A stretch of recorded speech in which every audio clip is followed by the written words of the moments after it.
My name's Stephen. I'm 19 years old. And first of all, I'm just going to tell you a bit about me. And essentially, I'm just a normal kid. There's a cute picture of me in primary school. Oh, how cute. Like I say, as a normal kid, went to high school as normal. There's me doing county-level cross-country running, for example. I also did county-level athletics. There's me setting my school's under-15 400-metre record, which to this day still stands. And like I say, I was a normal teenager. For example, here's me at Reading Music Festival. I'm the guy in green. And I was feeling pretty content with my life. But then, dun dun dun, unfortunately, 3 years ago, well, 3.5 years ago, age 15, I was diagnosed with cancer. After 6 months of crippling symptoms, I underwent surgery, got a cool 21-centimetre scar down my stomach, and 6 months of chemotherapy, which made me sick and tired and all sorts. But then I was in remission, cancer-free. Woo! However, that was short-lived, and I found a lump behind my knee, and the cancer had returned. I then underwent more surgery, some more cool scars, chick-stick scars, that's all right, and then 30 sessions of radiotherapy. Again, they thought I was in remission, cancer-free. Woo! Then again, the cancer returned. At this point, I then underwent more chemotherapy, which made me even more sick and tired, and then I had some scan results. And the scan results showed that despite all the treatment, the tumours had continued to grow. So at this point, they were just chopping off my left leg.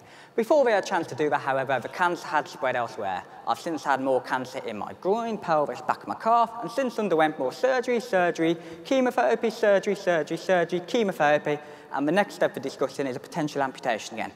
Phew. So, briefly put, that's my not-so-brief medical history. And kind of the main reason I'm here, I guess, because as you can see, I've been through a lot these last couple of years, but more significantly, I've learnt a lot. And, not least, I'm still here, and I'm still smiling, and I'm still here and smiling because of the support of others. Generally, I've just learned to be as positive as possible. What I've found is a positive attitude links to positive outcomes. And I've learned not to feel sorry for myself either, so none of you guys should feel sorry for me as well. Unfortunately, though, it has got to a point where my disease has been described as incurable by the doctors. I do not know how long I've got left to live. But one of the reasons for that is because I haven't asked. And, and that's because I don't see the point in measuring life in terms of time anymore. I would rather measure it in terms of what I actually achieve, I'd rather measure it in terms of making a difference, which I think is a much more valid and pragmatic measure. And I'm here to encourage you to have a similar outlook. One of the things I've been doing is last year, on January 7, 2013, I made a Facebook page called Stephen's Story, and on it, I made a bucket list of 46 things I want to achieve in the near future. So that's just a wish list. In a way, it's a bit of a shame, that I've had to rely on tragedy, i.e. in the form of cancer, to remind me to have a good time, to remind me to do something. It shouldn't be like that. If we want to go out there and achieve stuff, we should go do them. Life is for living. The quote says, imagine that you had a bank account that at the beginning of every day got £86,400 put into it, but at the end of every day, that money disappeared. Imagine, you take that money out, wouldn't you? You'd take it out, spend it on yourself, you'd give the money to someone else, you'd take the money out and store it. You wouldn't let this £86,400 disappear. Well, you are given this bank account. Unfortunately, it's not money, but it's time. Everyone in this room is given 86,400 seconds at the beginning of the day to do whatever they want with it. And at the end of the day, you're not getting that time back. So when you look at it like that, that's why I think it's important to use the time we've got as positively and productively as possible.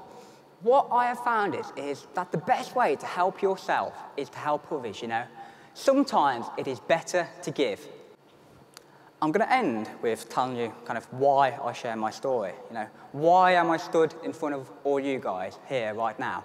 Why am I not at home feeling sorry for myself? The reason is this. It's because I actually see my first cancer diagnosis as a good thing.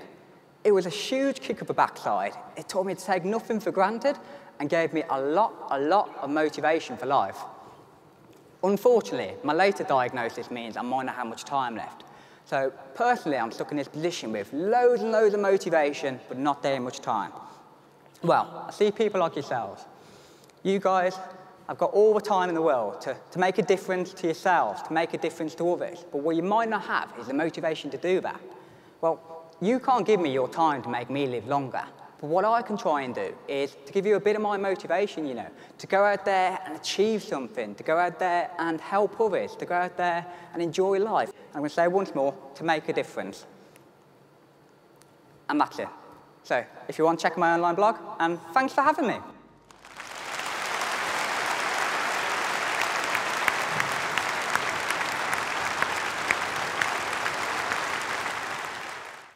I'm Stefan Wissenbach, founder of magicfuture.com, an online engagement program that helps people create bigger futures and fulfill their potential. I had the privilege of being in the audience that day when Stephen gave his presentation, and I'm delighted to say that Stephen is here with me today. Stephen, your message impressed me so much that what I want to do is to share it with as many people as possible. And one of the things that really strikes me about you is your positive attitude and your outlook on life. Can you tell me why that is?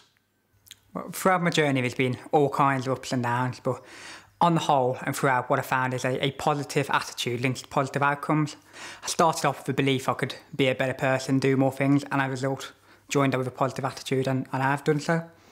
Was it your diagnosis that prompted you to start thinking more like that, or is it something you've always naturally been very good at? The diagnosis had pushed me into an extreme circumstance where I needed to reevaluate my life and reevaluate where I was going. As I say, there's been points in the journey which have been tougher, and then as a result, I've need to look at things more efficiently and coherently. How do you switch that positive attitude on and start taking positive action?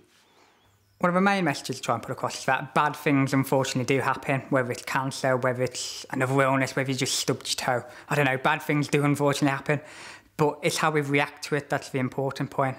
And to a certain extent, what's in the past is the past. What we've got to concentrate on the future and is making the most of it.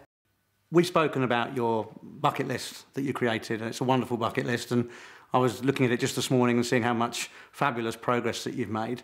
And for many years, I've prescribed to the theory that people with plans achieve so much more than people that don't have plans, whether it be a bucket list or whether it be a personal written plan for your life. It's important to have a plan. Yes, that's completely correct. I say the bucket list for me, it was fantastic. What it provided was a focus for me to do something. And then as I got into it, I started exploring more things I could do. And I've just done things on the bucket list and things off the bucket list that I would have never imagined, but I would have never got to do those things if it wasn't me starting this simple to-do list.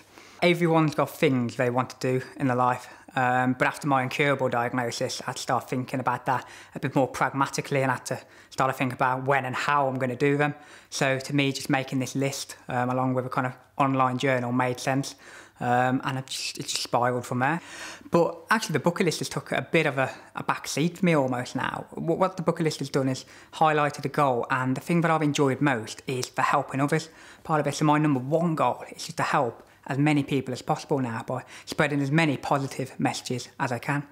And yet also on your bucket list was writing a book, is that right? Yes, that's correct. And I'm delighted to say that as a result of the work that Stephen and I have done together, that's now happening. And if you want to download Stephen's story, a short, easy to read, inspirational ebook, then there's the link to do so right at the end of this short film. You talk very openly about how you have control of your life and how cancer doesn't control you, but how you do appreciate that you have a certain amount of time and therefore you're looking to do as much as you can with that time. And I was thinking about this after your presentation, and the fact is that we're all terminally ill. Everyone is terminally ill. We just have different degrees of time left. And yet most people seem to live their lives as if there is never an end point. Life's all about perspective. On the one hand, you could say I'm dying of my cancer, but I dislike to use that. I am just living with it. Living with my cancer despite it being there. And at the moment, I'm living very fruitfully and productive. If there was one message that you could share with anyone that you believe would be life-changing, what would it be?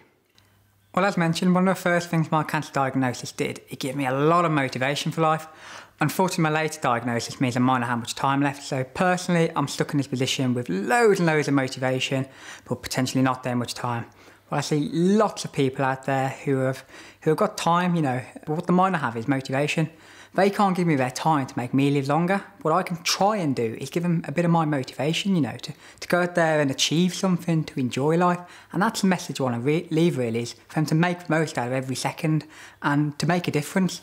Fantastic, which is exactly why, when we met after that fabulous presentation that you gave, that we decided to make this short film together, because you have this burning desire now at the top of your bucket list is to share your message with as many people as possible and get them to take action. And as the founder of Magic Future, which is an online program that enables people to take action, and we want to get 100,000 people to set and share a goal, we said, well, wouldn't it be great if we could make this short film together and get people to actually get off their backsides and do something. So that's why we're here. That's why we made this short film today. We hope you've enjoyed it, and we hope you've taken a lot of meaning from the messages, because they're very, very powerful, and we hope that you, as a result of this, you do take action, and whether you use Magic Future or not doesn't matter. We just want you to take action and start improving your life for the better. My goal is to share my message with as many people as possible. And you can help by sharing it too, by sharing the ebook or by sharing this video. Thank you.